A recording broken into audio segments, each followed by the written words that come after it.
G'day, welcome to the first real episode of The Modern Primate. This is sort of the first time since I decided to start this channel that we have been able to get out and do sort of exactly what this channel is all about. We've a bit of an exciting one today though. I actually managed to drag out a rotisserie spit that I made out of a hot water service. I'll give you a bit of a look at it in a minute and you can see it smoking in the background. Yeah, we're going to cook a lamb roast over charcoal. So I've done it once or twice before, and it's turned out awesome. So thought it's a good way to kick things off. Got the family out here, they're out doing a little walk at the minute. So I'm going to get things prepped and underway while I got some peace and quiet. Lamb, bone in lamb leg from Woolies. But yeah, it should take us a few hours to cook, so it'll be sort of a late afternoon before we get a feed. Ooh, let's drop the shovel. I'm actually gonna baste it with a honey soy garlic baste. Do it just constantly throughout the cook. It is to die for, just about. So, all right, I'm gonna get into it, get prepping, and get this thing on the heat. It's an absolute cracker of a day. It's just nice and overcast, nice and cool for a fire. Alright, so first things first, really there's not a lot to do. Because I'm basting it, I'm not rubbing it really. I'll score this fat cap a little bit. There's nothing really to trim up on them. Yeah, score the fat cap. So I'm going to put this glaze together.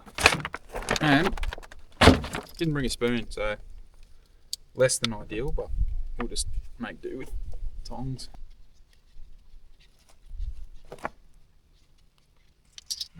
Alright, just took it over near the fire just to warm it up a little bit.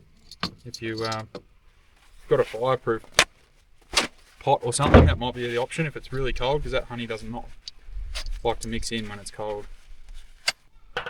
Obviously, you probably don't really need salt like before you start, because the soy's got that much salt in it anyway. It's sort of gonna be naturally salty by the end of the cook, so yeah, I wouldn't stress too much about that. Alright, so obviously it's got a bone in it, so you're sort of just gonna have to find your path of least resistance. Try and find obviously as close as you can to the bone and to the middle, and like keep it as even as you can both sides. So easier said than done, I guess. A boneless leg is good, but I feel like I just love a leg of lamb on the bone. Right, so sort of I'm gonna leave one end for cooking this in the spit, and then the other end is going to be just another coal bed that I'm going to use for cooking. I'm going to do some crispy smashed potatoes, some corn, grilled corn. So yeah, there's a little bit going on. And I've just broken it. Yep, beautiful. Just what I wanted. You can sort of just bunch your meat up. Like if it's a little bit uneven, bunch it up, and then get your stick it in, and then it'll hold its shape. Keep it a bit more even. It's not too bad. And you are kidding me. Watch what you're doing.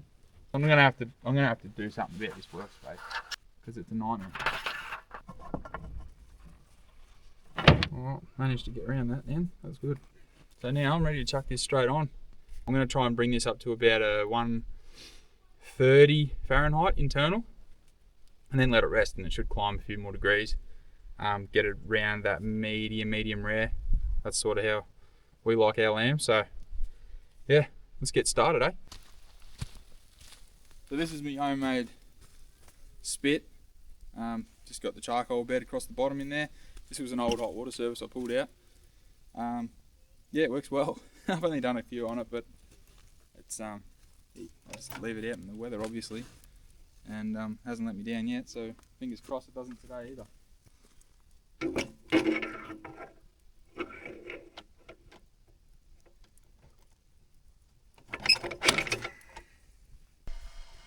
And we're cooking. So obviously that's a bit hot at the minute, but what I'm going to do is dump this other charcoal bed, get a shovel, and just spread that heat out a little bit.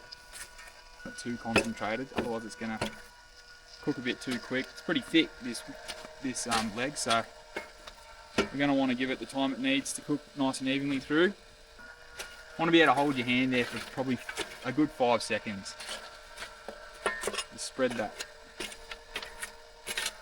heat out, and we'll just keep. I've got a bag of lump charcoal here that I use for smoking, and I'll just keep topping up the coal bed. Pretty much, you don't need fire. You just need that heat from the coals, and that'll be enough. It's a little bit noisy. It's so good having just a battery powered one out here. No cords, no nothing, not worrying about running any batteries. So I've just brought out a few spare D batteries, just in case we run into trouble there, but I think we should be right. So just get your glaze and just go over it. And then as that drips down into those coals, the smell coming up off this is just crazy good. I'm going to have to make more of this because I tipped half of it out on the bloody table. Alright, it gets that flavour building straight away. And then I'll just come back probably as it sort of dries out each time. I'll just give it a fresh coat and keep on top of it and just monitor the temperature as we go. But yeah, she's going to be a pretty hands-off sort of a cook, hopefully. Kick back, maybe have a beer, definitely have a beer, and get these sides happening.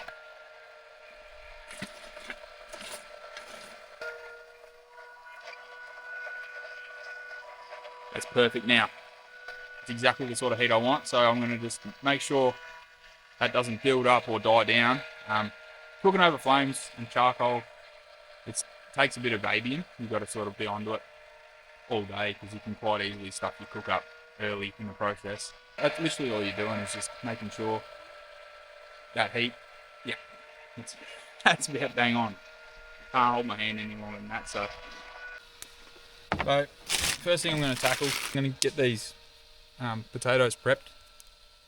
Pretty much what I'm going to try and do is just, these are pretty big, might just quarter them, I reckon.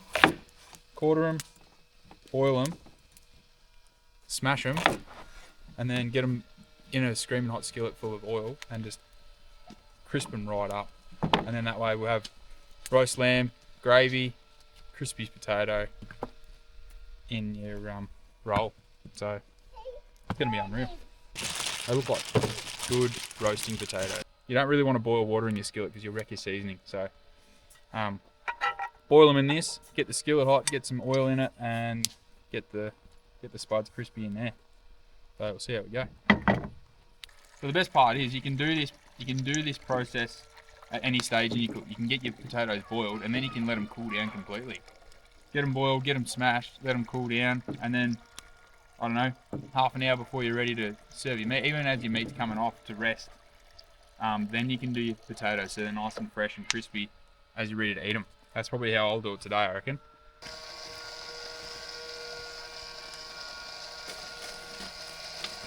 Alright, I'll just keep an eye on that. Hopefully all going smoothly. That should just come to the boil. That's a nice hot coal bed that I've just tipped out of the charcoal chimney. You would have seen me do that before. So that should be absolutely screaming hot underneath that. Sort of hard to avoid a little bit of unevenness when you've got a bone in. It is what it is, and it shouldn't be too bad.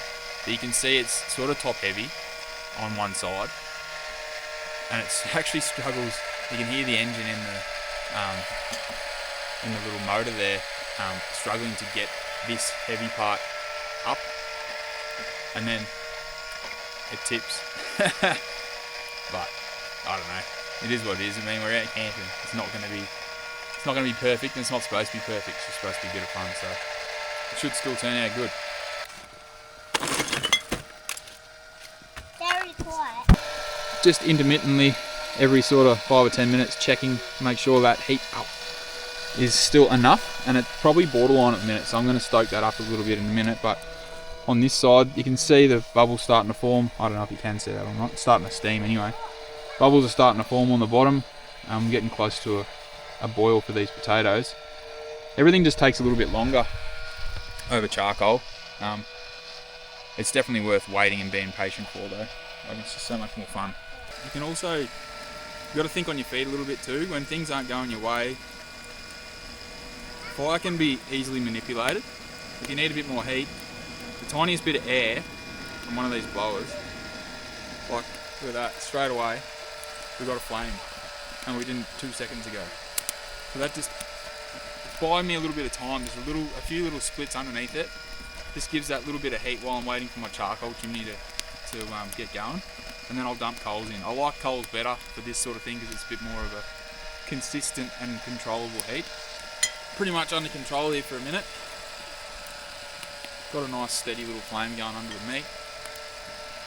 Lunch has been cooked for the kids. We've had a little bit of a bite to eat, keep them quiet for a minute. Beer time, I reckon. James Squire Flash's pale ale for the day, I reckon. Goes perfectly with a bit of lamb, so a couple of quiet ones of these while we're waiting for the meat to cook. So I've just pulled those potatoes off.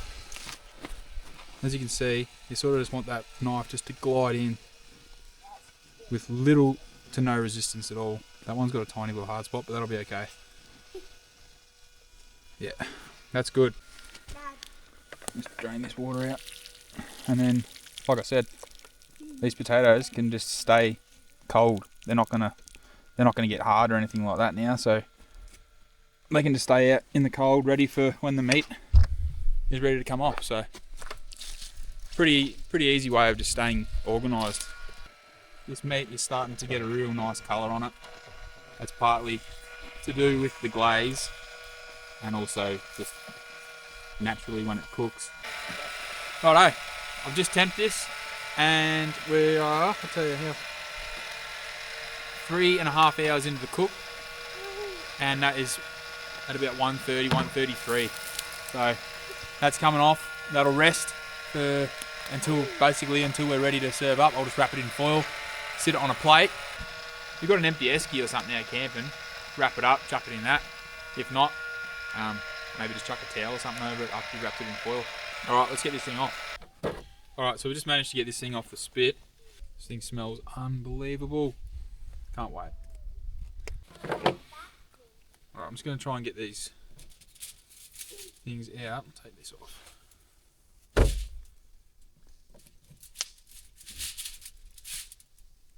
Come out pretty easy actually.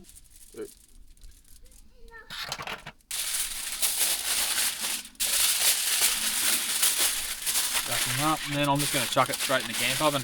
Let it sit in the camp oven, put the lid on it, and that'll stay pretty toasty, at least warming up anyway, until we're ready to carve it up.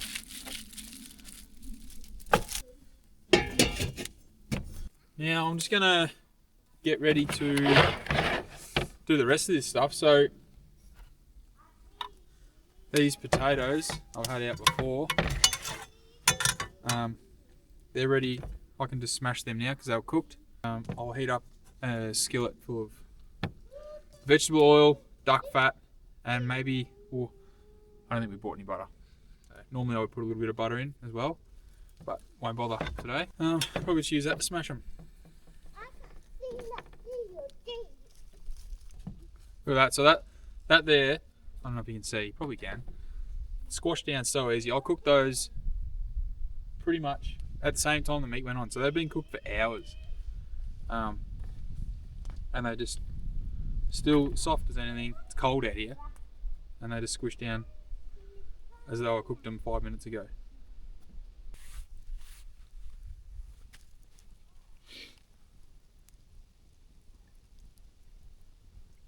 Alright, I'm going to go in with a bit of duck fat as well.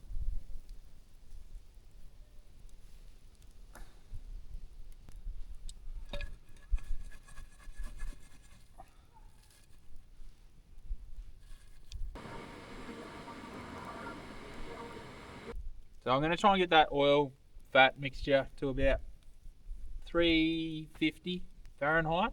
Normally what I try and do my frying at, because the potatoes are already cooked, I'm just trying to crisp them up. That's at 160 now. Alright, stepped away for a minute and that oil got too hot, so I've just taken it off. Obviously cast iron holds its heat, so we'll get a minute before, like these will go in and it'll drop the oil temperature pretty quickly, so try and lay it down away from myself.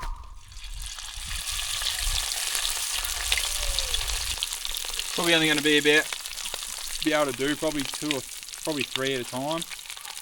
Right, so that's already cooling down the oil temperature, so I'll get that back over the flame. That skin, leaving that skin on it actually helps, I reckon. That just, it's going to be an extra sort of layer of crunch in there.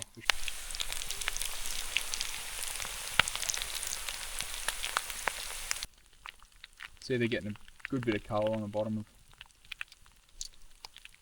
of them now, so this is not working as well as I had in my head. It's not going to be, they're not going to be like patties like I'd hope they would be, but they'll be crispy little pieces. Look at that. That's still going to be a nice little crunch in your roll. So try and get a little bit of oil off, and just got a tray with some paper towel in. Get these out and get them seasoned pretty quickly. Just grab all the pieces, doesn't matter. It's all going to just go on the roll anyway, so just got them out. Just want to hit them with some seasoning, just some salt straight away while the oil's while they're still warm, and then it will just absorb that salt a bit better than when they're dry and cold. Crispy. Yeah, good. Nothing wrong with that. Just sort of out camping, I just love having a feed in a roll. So it's almost like having a full, like a plate of roast. When you got your lamb, your gravy, and your roast potatoes, all in one roll. Just finished with those potatoes, got them in the camp oven, staying warm with the lamb. Fire's cranking in the background, and we're going to just char grill some whole corn on the cob. So it doesn't take very long. Just get that fire cranking and sort of move them in and out of the direct flames. And it's pretty much as simple as that, and just please yourself how much char you want to put on them.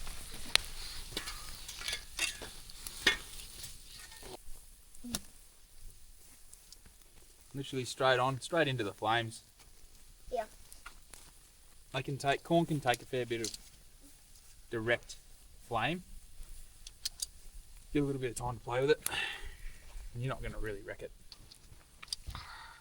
If you're going to do this, welding glove or a fire slap or some sort of heat proof glove, absolutely absolutely can't get away with that one. Really? Woohoo!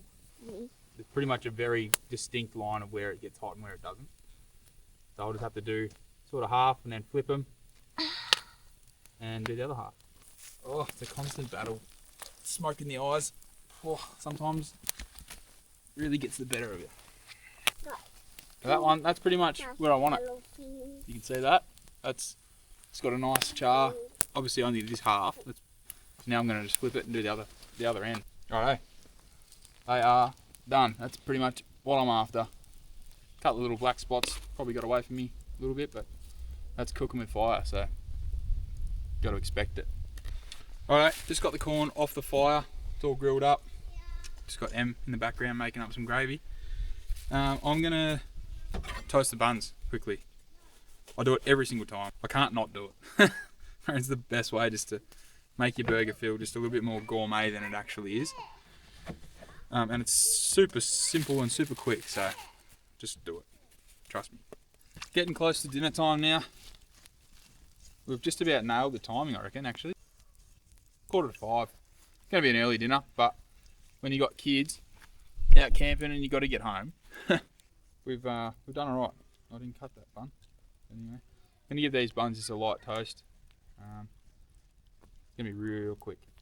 2 at a time, just so you can manage it. Like, that's how quick it happens. That's it. That's all it is. Nice little crosshatch pattern on top. Beautiful. Alright, after all that, we started at 12 o'clock today. Well, got out here earlier than that. Meat was on at 12. And it's, I think, 5 o'clock-ish now. And we're done. Done the sides. Done. Toasted the rolls up. Now it's ready to put it all together and give it a go. So, got char grilled corn. I'm going to show you how I put that together. Tahini. Just a Mexican street corn sort of a vibe. And then a bit of Kewpie mayo. Straight across the top.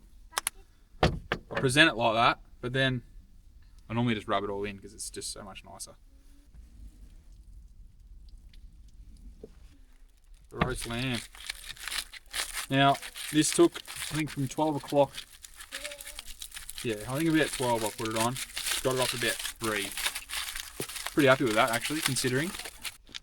Yeah, I cooked it until it was about 130 Fahrenheit internal, which is about a medium rare for lamb. And then keep all those juices too. I'll even tip that in the gravy. It's been resting for the better part of an hour and a half, 2 hours, and it's still nice and warm. So we'll give it a slice and see what it looks like.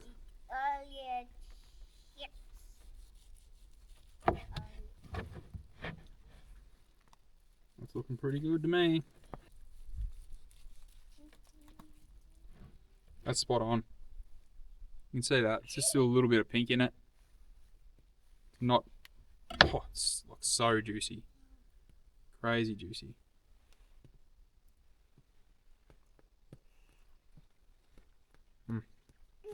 My God. Oh, that honey soy is insane. So bloody good. So worth it. You taste that. You can just taste something about it. You just know instantly it's been cooked over fire. I don't know what it is. It's just, you can't beat it. Sorry, screaming kids. Had enough of them.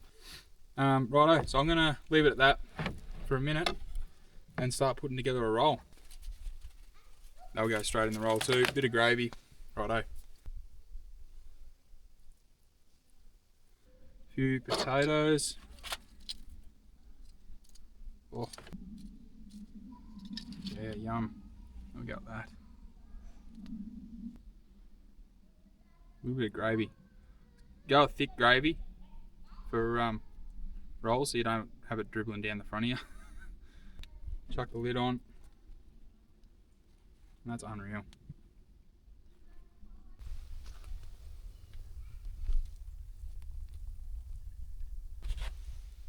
Righto, not a bad plate of food. Out camping.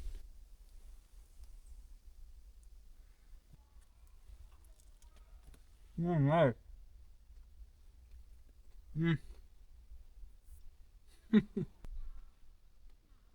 Oh, that meat is so good. Those spuds stayed so crispy. They've been sitting resting in there with the meat. Haven't lost an ounce of crisp. Oh, that gravy too. Cannot beat. That's just magic gravy. We don't go anywhere without it. It's so bloody good. Yep, that's an absolute win. Toasted roll, baker's delight. Can't beat it. Unreal. Absolutely stoked with that. I'm gonna have a quick go at this corn actually while I got you. So what I normally do, I'm eating it, so I'm just gonna rub it in. Rub that Kewpie in, get it all over it. That way you get a nice even bite.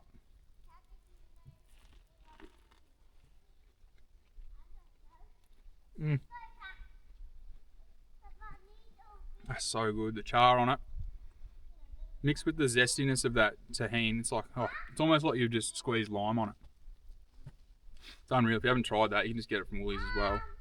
And then that Kewpie mayo is just so nice and rich, and they just work out perfectly together. All right, I'm gonna play it up for everyone else, and we're all gonna hook in, and yeah, enjoy it. Sit by the fire, maybe have a couple of beers. Actually, one on the go now. Thanks, guys.